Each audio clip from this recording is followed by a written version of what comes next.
Zach Butters is the best player in the competition. Look, I love Nick Dacos. I had him at number 1, but Butters is the complete footballer. Elite skill, two-way running, will to win, and tough as. He had Libba the legend scratching and clawing at him, and he still found a way. Butters may look like my high school English teacher, but I think the Brownlow is his to lose. Hello, friends. Welcome back to AFL from LA. I'm your host, Cindy. I am standing across the street from Akbar, which is a local favorite here in Los Angeles. Pride Month is in full swing, and as you can see behind me, they are lining up to get in. Brisbane Lions. If you're sick of hearing about how you can't win at the MCG, here's an idea. Win! You guys haven't won a home and away game there since 2014. Talk about kryptonite. Brisbane's lack of defensive run was on full display again. Lazy! Apart from Josh Dunkley, it looked like the rest of the midfield was perfectly happy to win contested ball and then stop for a flat white. Full credit to the young Hawks, though, whose transition from back 50 to forward 50 was absolutely blistering. I'm loving young players like Newcomb and Warple who turn the game around in the second half. Once again, the knives are sharpening for Chris Fagan. I mean, he's a class act, but I do not see how he's going to survive another failed run at finals. Damian Hardwick, anyone? Thursday night football is back, folks. The game was a great advertisement for rugby,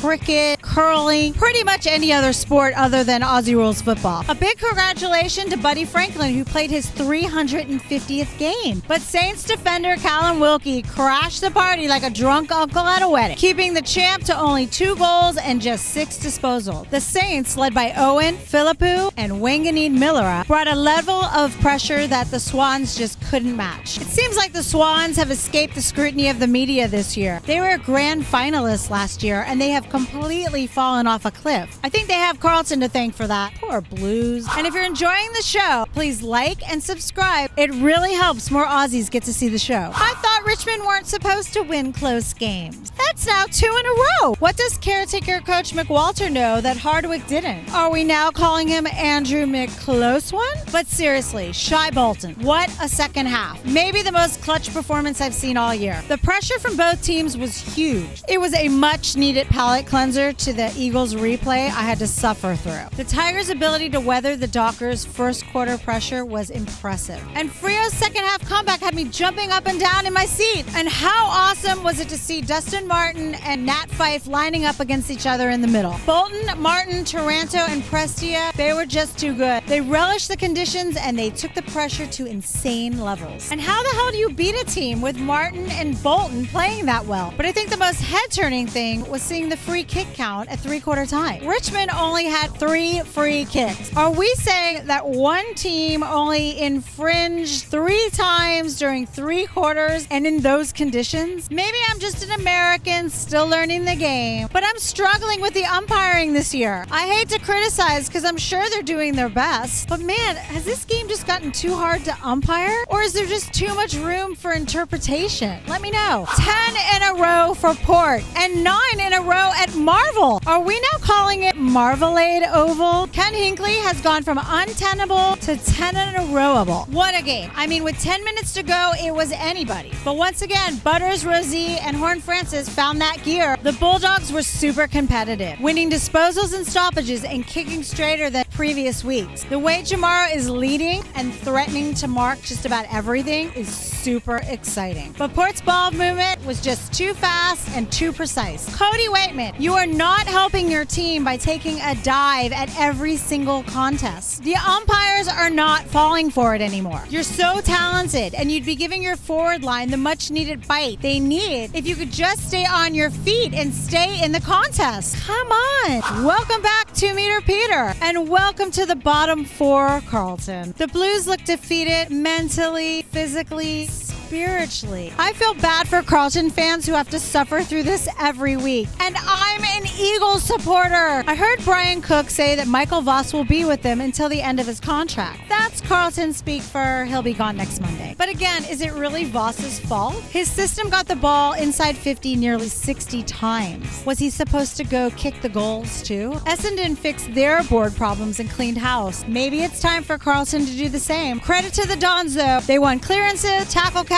and the scoreboard. Nick Martin continues to star, and Peter Wright could be a top 10 key forward. And Durham Tom, Perkins, and Hobbs are crushing it. The second youngest team beat a team with 2 Coleman medalists, 1 Brownlow medalist, and 5 All-Australians. And at 6 on the ladder, top 4 is a real possibility for the Dons. Is this Baby Bombers 2.0?